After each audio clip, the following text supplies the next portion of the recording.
We're here because Alan Lichtman. Alan Lichtman is the Nostradamus of presidential elections. He's accurately predicted them for 4 decades. Yes, even that one. Donald Trump sent me a note. Congrats, Professor. Good call, in his big Sharpie letters. Now, Alan's ready to tell us who will win in 2020. But we'll come back to that. Alan Lichtman is certain we've been thinking about elections all wrong. The pollsters and the pundits cover elections as though they were horse races. But history tells us voters are not fooled by the tricks of the campaign. Voters vote pragmatically according to how well the party holding the White House has governed the country. So, polls are worthless? They are snapshots in time. None of this, in the end, has any impact whatsoever on the outcome of a presidential election. He calls it the keys to the White House. And like some other politics these days, there's a Russian involved. In 1981, I met Volodya Kailas-Borak. Volodya turned to me and said, "We are going to collaborate." By the way, Volodya wasn't a historian or a politician. He was a leading expert in predicting earthquakes. At this point, I thought the guy was either nuts or KGB. He wasn't. We recast American presidential elections as stability, the party holding the White House keeps the White House, and earthquake, the White House party is turned out of power. So they got to work. We looked at every presidential election from 1860 to 1980. What they found were 13 keys, only 2 of which have anything to do with the traits of the candidates. Alan has used the keys to accurately predict every election. First in 1984, calling it 2 years early before anyone even knew who Reagan's contender would be. In 1988, calling it in spring when Bush was trailing Dukakis. Again in 92, 96, and in 2000 when he called it for Al Gore. Hey, Alan! No, I wasn't wrong. I correctly predicted that Al Gore would win the popular vote. When I first developed the system in 81, you had to go all the way back to 1888 to find a divergence between the popular vote and the Electoral College vote. So Alan eventually started calling the winner, not just the popular vote, which was useful 16 years later when, well, you know. What do Alan's 13 keys predict for 2020?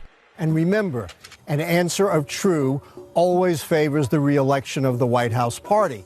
If 6 or more of the keys are false, you get a political earthquake. Okay, number 1. The White House party gained House seats between midterm elections. Republicans lost the U.S. House midterms in 2018, so false. Number 2. There is no primary contest for the White House party. No Republicans challenged Trump for his renomination, so true. Number 3, the incumbency key. The sitting president is running for re-election. Doesn't look like he's stepping down, so true.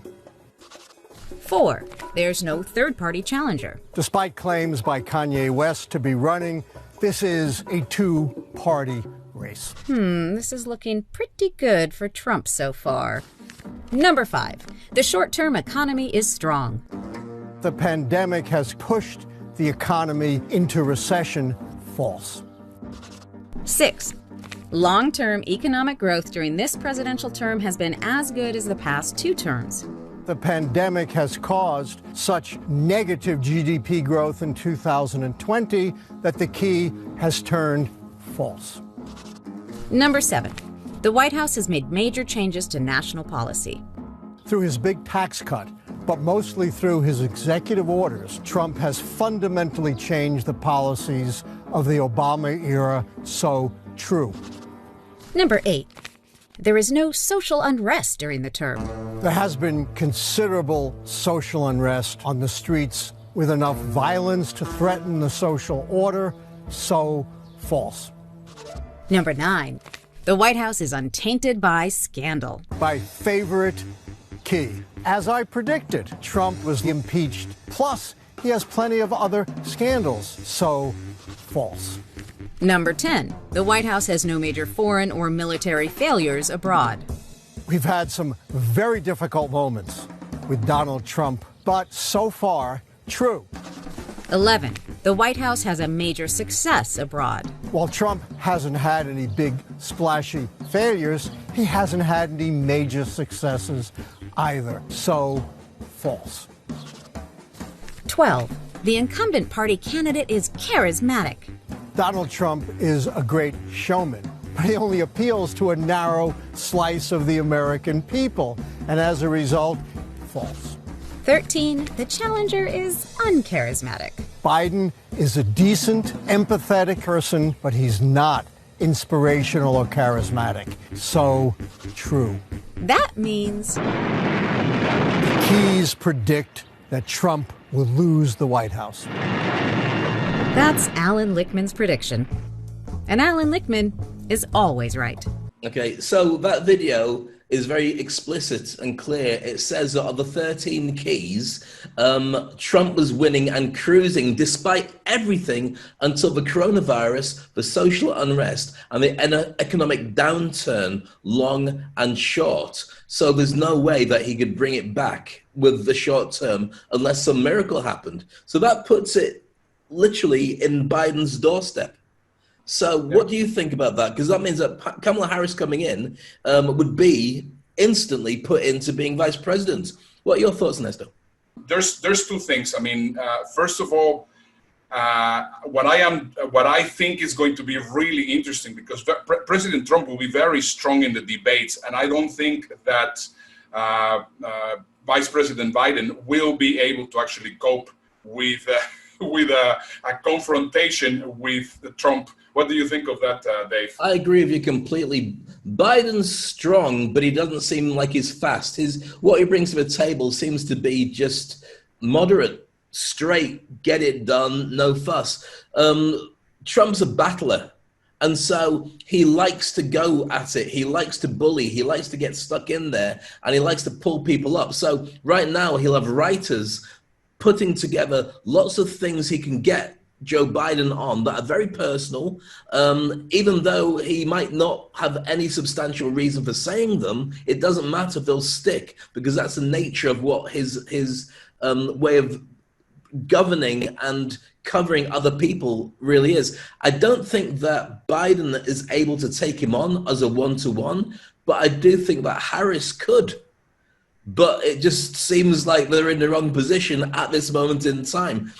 That is correct. So I don't think that they will have a debate unless things change radically.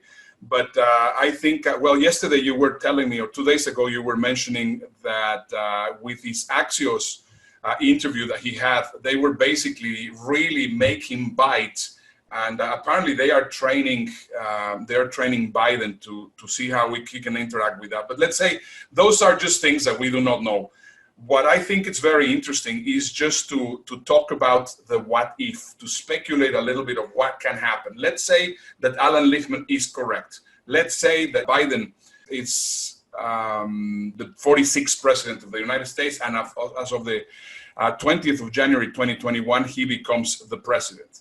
Now, who's the next person on board? It's going to be Kamala Harris. So, which means that right now he's 77.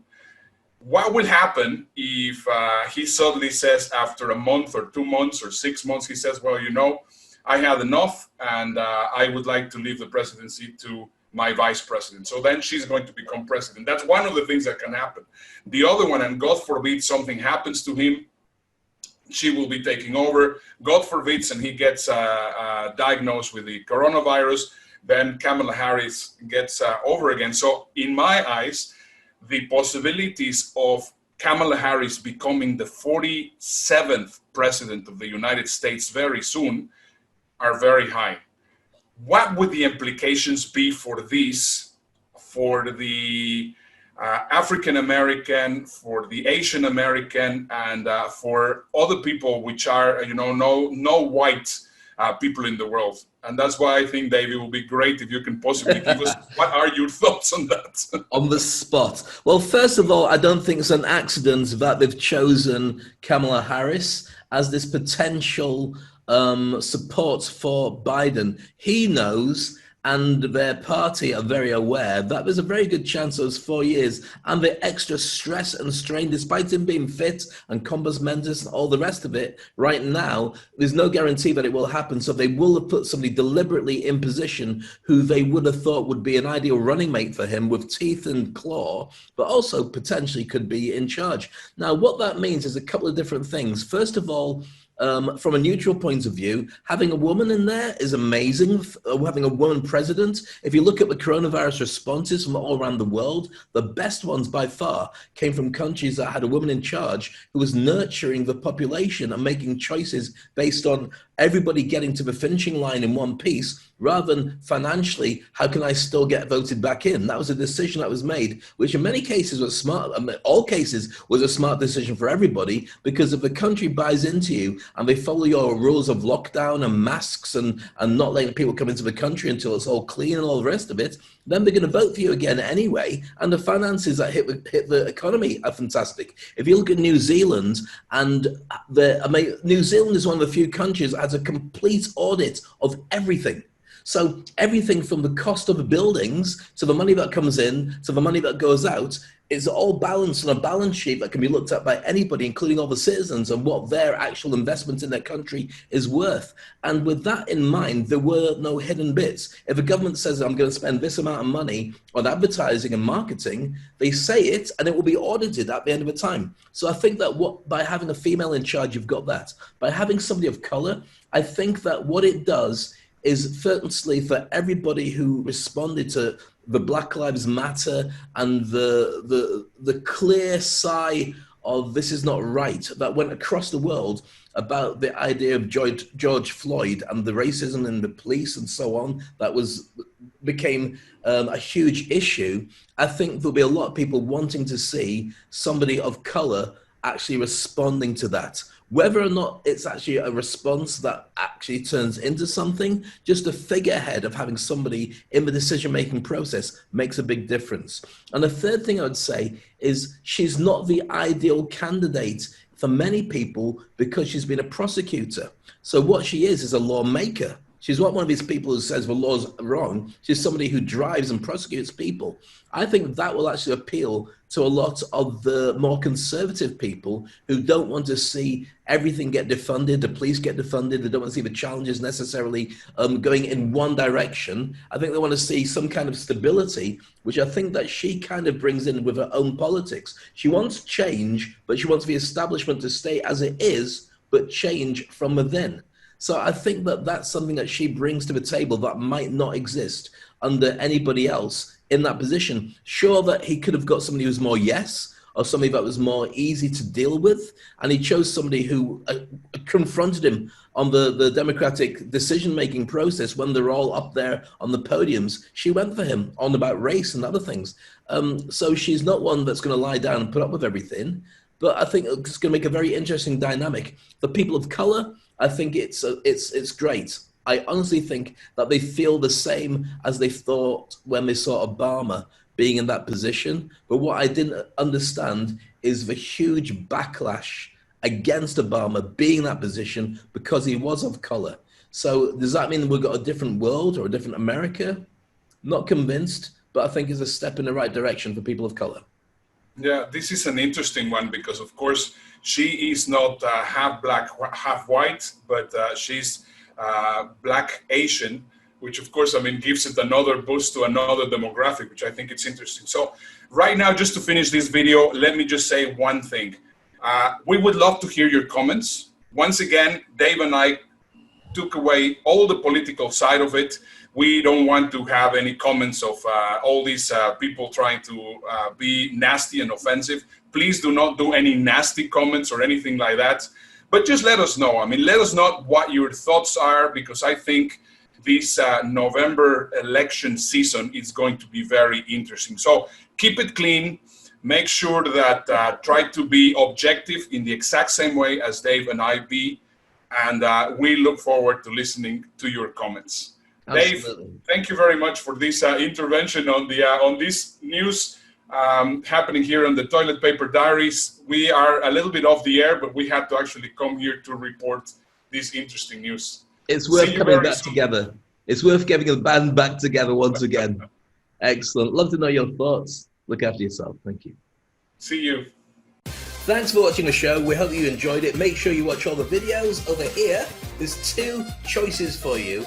Or, of course, I'm Dave Crane coming from Dubai. And this is Ernesto Verdugo coming from Houston. And I think we should send a message. Hold on.